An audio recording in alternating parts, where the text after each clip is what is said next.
परखड सत्य आणि संतुलित बातम्यांच्या बळावर महाराष्ट्रात प्रसिद्धीचं शिखर काबीज करणाऱ्या आणि जनसामान्यांचा आवाज बनलेल्या शिवशाही न्यूज नेटवर्क वर्धापन दिनानिमित्त लाख लाख शुभेच्छा।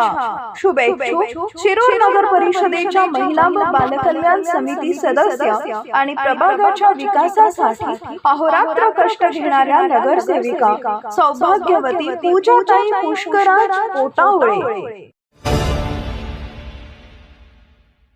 नमस्कार, आपल्या सर्वांचं शिवशाही न्यूजमध्ये स्वागत आहे।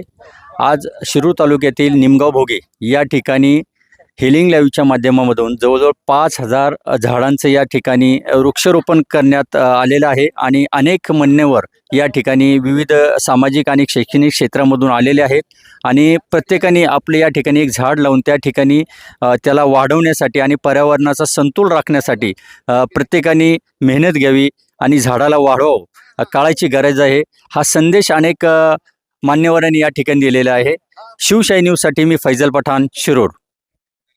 आज आपण शिरूर तालुक्यातील निमगाव भोगे या ठिकाणी आहोत आणि आज हिलिंग लाईव्हच्या माध्यमामधून श्रावणी सांबारीचा वाढदिवस आहे। श्रावणाचा पहिला सोमवार आणि तिचा वाढदिवस खरं तर हा योगायोग आहे आणि त्या माध्यमामधून आज या परिसरामध्ये 5000 झाडांचं या ठिकाणी वृक्षारोपण या ठिकाणी करण्यात येत आहे आणि त्याच माध्यमामधून जे एक आर्मी रिटायर ऑफिसर आहेत साहेबराव शेळके, आज ते स्वतःला या वयातसुद्धा निवृत्त मानत नाही, म्हणजे त्यांची जी समाजसेवेची असणारी जी धडपड आहे आणि सेवाभाव आहे त्या माध्यमातून अनेक या ठिकाणी उपक्रम त्यांनी केलेले आहे आणि त्यांनी जवळपास 1.5 लाख विद्यार्थ्यांना मार्गदर्शन केलेलं आहे आणि आज या ठिकाणी आपल्या समोर ते आहे आणि त्यांच्याकडूनच आपण या वृक्ष संवर्धनाविषयी जाणून घेणार आहोत। सर, काय सांगणार, आज जो उपक्रम या ठिकाणी साजरा केला जातो? सर्वप्रथम आपल्या माध्यमातून मी सर्वांना नमस्कार करतो आणि हिलिंग लाईव्ह्स या संस्थेने जो हा उपक्रम सुरू केला आहे आणि वृक्षारोपणचा फार मोठ्या प्रमाणात ह्याप्रमाणे वृक्षारोपण होत आहे। या कार्यक्रमाला उपस्थित राजकीय, सामाजिक, शैक्षणिक क्षेत्रातले पदाधिकारी, माझे सैनिक बांधव, ग्रामस्थ आणि शाळेतले विद्यार्थी बी उपस्थित आहेत। हा खूप सुंदर आणि उत्तम असा उपक्रम संतोष सांबरे आणि त्यांच्या टीमने सुरू केला आहे। हा खरंच प्रशंसनीय आहे। सर्वांनी मिळून इथं झाडं लावा, त्याचं संगोपन करा, झाडं लागवा, झाडं जगवा हे महत्त्वाचं असून सर्वजण ह्या मोठ्या यांनी इथं भाग घेतात आणि मोठ्या प्रमाणात आज वृक्षारोपण होणं ही एक खूप आनंदाची गोष्ट आहे आणि निसर्गाचं संगोपन आणि संरक्षण ह्या माध्यमातून होईल असं मला वाटतं। आज हिलिंग लाईव्हच्या माध्यमामधून निमगाव भोगे या ठिकाणी वृक्ष संवर्धनाचा आज या ठिकाणी कार्यक्रम होतोय आणि या ठिकाणी जवळपास 5000 वृक्षारोपण या ठिकाणी होत आहेत। विद्यार्थी आहेत, सामाजिक क्षेत्रातले, राजकीय क्षेत्रातले सर्वच मंडळी आहेत आणि त्यातल्या त्यात ज्यांनी भारताच्या वृक्ष संवर्धनामध्ये खूप मोठं योगदान दिलेलं आहे असे रमेश खेटमाळी सर आपल्याबरोबर या ठिकाणी उपस्थित आहे। त्यांच्याकडूनच नेमके ह्या वृक्ष संवर्धनाबाबत त्यांना काय त्यांचं योगदान आहे ते जाणून घेणार। सर, काय सांगणार नेमकं हे वृक्ष संवर्धनाविषयी आपण? आज प्रत्येक माणसाला जगायचं आहे, प्रत्येक माणसाला श्वास हा फार महत्त्वाचा आहे आणि आपण पाहतोय की प्रतिवर्षी तुटणारी झाडं आणि प्रतिवर्षी येणारी झाड ह्याच्यात फार तफावत आहे। जर भविष्यामध्ये जर झाडं लावली नाही, जर तुटत राहिली तर ही जागतिक तापमानवाढीचं जे भूत आहे हे प्रत्येकाच्या मानगुटीवर बसलेलं पाहायला मिळेल आणि हे होऊच नाही म्हणून हिलिंग लाईव्ह सारखे हे जे वृक्षारोपणाचे आज उपक्रम घेतले जात आहेत हे फार महत्त्वाचे आहेत आणि ह्या माध्यमातून असे उपक्रम प्रत्येक ठिकाणी पोहोचावेत। प्रत्येक शाळा, कॉलेजेस असतील, जेवढे संस्था असतील त्यांच्या माध्यमातून जर हे उपक्रम प्रत्येक गावागावात जर मध्ये घेतले तर मला वाटतं आपला महाराष्ट्र हरित महाराष्ट्र झाल्याशिवाय पाहायला। सर, 123वा ज्यावेळेस भारताचे पंतप्रधान नरेंद्र मोदी यांनी तुम्हाला 123व्या मन की बात या कार्यक्रमामध्ये बोलून घेतलं आणि त्यामध्ये नेमके काय चर्चा झाली? मन की बात हा कार्यक्रम आहे की मला वाटतं जे फार अगदी तळागाळातील लोकांपर्यंत आपल्या पंतप्रधानांचं लक्ष ह्या माध्यमातून मला पाहायला मिळते। एक जुन्नर तालुक्यातील एक खोडदगावचा मी वडस ठिकाणी असणारा ऑक्सिजन पार्क, त्या ऑक्सिजन पार्कची दखल पंतप्रधानांनी घ्यावी म्हणजे किती पर्यावरणाला महत्त्व आहे हे त्या माध्यमातून समजतं आणि त्यांचा एक उद्देश आहे की तळागाळातील लोकांनी पर्यावरणाची जनजागृती करावं, पर्यावरण संवर्धन करावं, असं प्रत्येक गावागावामध्ये व्हावं। हे फक्त एक माध्यम आहे, परंतु या माध्यमाच्या माध्यमातून प्रत्येक गावाने जर असं लक्ष केंद्रित केलं, विद्यार्थ्यांनी जर लक्ष केलं तर त्यांचं जे ध्येय एक पेड माँ के नाम किंवा हरित भारत, तर ती संकल्पना पूर्ण होईल. म्हणून मी निश्चितच त्यांच्या कार्याचं कौतुक करेन की मुलांनाही सांगेल की तुम्ही काम करत राहा, तुमची दखल कुणीतरी घेणार असतं. पुरस्कार देऊन सन्मान केलेला आहे, त्याविषयी काय सांगता?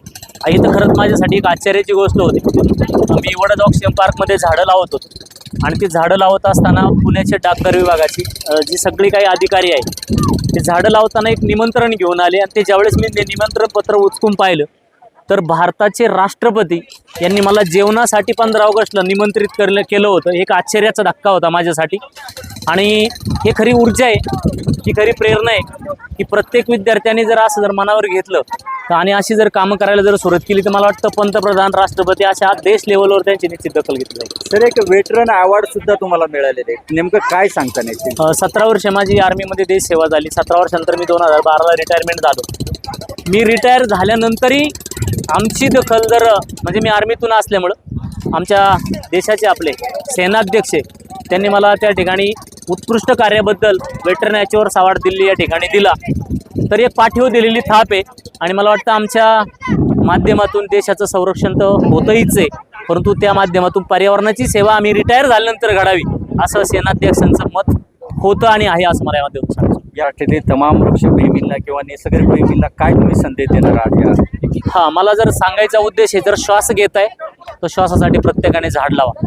आणि जर तुम्ही श्वास बंद व्हायची वेळ आल्यानंतर जर तुम्ही झाड लावणार असाल तर त्याचा उपयोग नाही. वेळेतच जर ही झाडं लावली गेली तर भविष्यातील जी आपली तरुणाई आहे किंवा भविष्यातील मानवता आहे ही टिकू शकेल. म्हणून किमान प्रत्येकाने एक झाड जरी लावलं तर मला वाटतं एकाच वेळेस आपली 150 करोड लोकसंख्या आहे तेवढी झाडं लावली जातील. तर प्रत्येकाला तीच विनंती करेन, प्रत्येकाच्या नावाने एक झाड निश्चित लावा आणि फक्त लावूच नका, ते जगवा.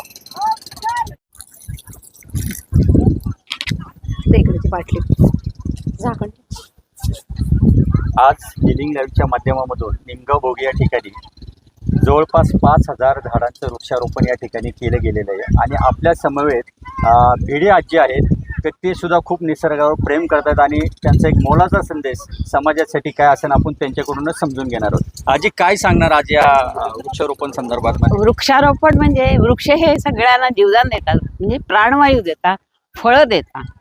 आणि फळं स्वतः निस्वार्थी घेते, स्वतः पिकवतात पण स्वतः खात नाही, समाजाला देतात. वृक्षवल्लरी आम्हा सगळे सोयरी असं, आणि ते खरे सगळ्या सोयऱ्यांसारखे जगतात, दुसऱ्याला देतात. असं निस्वार्थीपणे जगा, आपण काम करा आणि आपली जी सेवा आहे ती समाजासाठी द्या असं वृक्ष सांगतात. एवढंच मी सांगू इच्छिते. सर, आज पाहिलं तर तुम्ही हिलिंग लाईव्हच्या माध्यमामधून अनेक विविध उपक्रम घेत असतात. रक्तदान शिबिर असेल, झाडं लावण्याचं असेल किंवा मुलींसाठी तुम्ही श्रावणी गर्ल्स स्कॉलरशिप योजना सुद्धा आज लॉन्च केलेली आहे आणि बऱ्याचशा मुलींना त्या माध्यमातून फायदाही मिळालेला आहे. आज तुम्ही जर पाहिलं तर खूप ग्रेट कपल आहात आमच्या नजरेमध्ये, की तुम्ही अनेक उपक्रम घेऊन समाज हितासाठी चांगली कामं करताय. काय सांगणार आज या कार्यक्रमाविषयी? थँक्यू. तुम्ही आम्ही छोट्याशा कार्याची तुम्ही दखल घेतली त्याबद्दल सर्वप्रथम तुमचे आभार. थँक्यू. ॲक्च्युली मी जेव्हा भारतीय सैन्यामध्ये होतो तेव्हा आम्हाला एक शिकवण दिली होती की तुम्ही देशासाठी काय देऊ शकता. जेव्हा मी सैन्यामध्ये होतो तेव्हा मी माझी देशसेवा केली आणि आफ्टर रिटायरमेंट नंतरही मला माझ्या देशासाठी काहीतरी योगदान द्यायचं होतं. मग इथं आल्यावरती मी पाहिलं की इथं मेन समस्या काय आहे आणि त्यासाठी मी काय करू शकतो. त्यासाठी आदरणीय जान दीदी यांच्या मार्गदर्शनाखाली मी हे हिलिंग लाईव्हची संस्थेचे सुरूमध्ये काम चालू केलं. आणि शिक्षण आणि पर्यावरण हे आमच्या 2 मोठो होत्या, याच्यावरती काम करायचं. कारण शिक्षण घेतलं तर तुम्ही तुमच्या आयुष्यातल्या साऱ्या समस्याचं निदान करू शकता. एकच गोष्ट आहे म्हणजे शिक्षण. तुमचं आयुष्य बनवण्याची ताकद फक्त शिक्षणामध्ये असते. म्हणून आम्ही श्रावणी गर्ल्स स्कॉलरशिपमधून मुलींच्या शिक्षणासाठी कार्य चालू केलं आहे. त्याचप्रमाणे येणाऱ्या काळामध्ये आपल्याजवळ MIDC आली, औद्योगिक क्रांती आली, पण त्याचा सर्वात मोठा फटका झाला की आपल्याला प्रदूषण. या प्रदूषणाला आपण फक्त बोलून नाही चालला, त्यासाठी काहीतरी काम केलं पाहिजे. म्हणून आम्ही त्याला उत्तर देण्यासाठी पर्यावरण संवर्धनाचं काम चालू केलं. आणि इथं ह्या डोंगरावरती जो 7 एकर डोंगर आहे आणि मी आणि माझ्या टीमने एक लक्ष ठेवलं होतं की येणाऱ्या 5 वर्षामध्ये ह्या डोंगराला पूर्ण हिरवागार बनवायचा आणि माझ्या येणाऱ्या पुढल्या पिढीला मी काय देऊ शकतो, एक स्वच्छ आणि निरोगी हवा देऊ शकतो. आणि ह्यासाठीच मी आणि माझ्या टीमने एक छोटंसं कार्य सुरू केलं आहे. मॅडम, असं आहे का आज हिलिंग लाईव्हच्या माध्यमातून श्रावणी चा जो आज वाढदिवस आहे असं लोकांपर्यंत मेसेज पण गेलेला आहे आणि नेमकं सोमवार आहे श्रावण महिन्याचा आणि तुम्ही हा उपक्रम हाती घेतलेला आहे. तर आज नेमकं त्या श्रावणीविषयी काय सांगणार आम्हाला, एक दोन शब्दात लोकांपर्यंत ही गोष्ट पोहोचली पाहिजे. म्हणजे आजचा दिवस एवढं म्हणजे असा विशेष आहे की 13 तारीख म्हणजे श्रावणाची सुरुवात आहे आणि तो केक सुद्धा श्रावणीच्याच हाताने कापला गेलेला आहे. ह्याचा आम्हाला खूप आनंद होत आहे. याच्या पाठीमागचे नेमके काय इतिहास आहे का आज तुम्ही आज एवढ्या जिद्दीने आणि मेहनतीने समाजापुढे जात आहे? नाही, नक्कीच याच्यामागे हा इतिहास होता की आदरणीय जानदीदी यांनी आम्हाला सांगितलं होतं, तुम्ही आयुष्यात नेहमी पॉझिटिव्ह राहायचं. तुम्ही आयुष्यात काय गमवलं आहे याच्यापेक्षा तुम्ही काय कमवू शकता याच्यावरती लक्ष द्यावं. की आज माझ्याकडे काय असेल तर ह्या श्रावणी गर्ल्स माध्यमातून आज माझ्याकडे 55 मुली आहेत आणि हेच माझं पुढलं भविष्य असेल. हा एक मला जानदीकडून आता एक संदेश मिळाला होता जेव्हा त्यांनी माझी पहिली जेव्हा आफ्टर ह्या एसनचं भेट झाली होती तेव्हा त्यांनी हेच सांगितलं होतं, तू काय गमवलं यापेक्षा तू काय कमवू शकतो याच्यावरती विचार कर, आणि त्याच माध्यमातून आम्ही हा एक छोटासा उपक्रम चालू केला. नमस्कार, आपल्या सर्वांचं शिवशाही न्यूजमध्ये स्वागत आहे. आज जर पाहिला तर श्रावणाचा पहिला सोमवार आणि हेलिंग लाईव्ह या माध्यमामधून अनेक उपक्रम समाजाभिमुख केले जातात आणि त्याचाच आज एक उपक्रम या ठिकाणी निमगाव भोगी शिरूर तालुक्यातील या ठिकाणी 5,000 झाडांचं आज या ठिकाणी वृक्षारोपण करण्यात आलेलं आहे. आणि अनेक मान्यवर सामाजिक आसन किंवा शैक्षणिक क्षेत्रातील अनेक मान्यवर या ठिकाणी आलेले आहे आणि त्यांच्या हस्ते एक वृक्ष या ठिकाणी लावला गेलेला आहे. आणि प्रत्येक वृक्षाजवळ ज्यांनी ह्या वृक्षाची लागवड केली लावलेली आहे त्याचे त्या ठिकाणी नाव लिहिले गेलेले आहे. आणि पर्यावरणाचा समतोल राहावा म्हणून हा जो उपक्रम अनेक वर्षापासून हेलिंग लाईव्हच्या माध्यमातून केला जातोय. खरंच हा उपक्रम आज खूप गरजेचा आहे. शिवशाही न्यूजसाठी मी फैजल पठाण, शिरूर. सत्य, परखड, निरपेक्ष आणि समाजहित जोपासणाऱ्या बातम्यांनी अल्पावधीतच संपूर्ण महाराष्ट्रात आपला नावलौकिक करणाऱ्या शिवशाही न्यूज नेटवर्कच्या 4थ्या वर्धापन दिनानिमित्त खूप खूप शुभेच्छा. शुभेच्छुक शिरूर शहराचे नाव राष्ट्रीय पातळीवर पोहोचवणारे नॅशनल चॅम्पियन शिरूर केसरी पैलवान श्री संतोष हिरामन गव्हाणे. ताज्या घडामोडी जाणून घेण्यासाठी शिवशाही न्यूज यूट्यूब चॅनलला सबस्क्राईब करा. आपण हा व्हिडिओ फेसबुकवर पाहत असाल तर फेसबुक पेज फॉलो करा आणि शिवशाही न्यूज.com या आपल्या वेबसाईटलाही भेट द्या.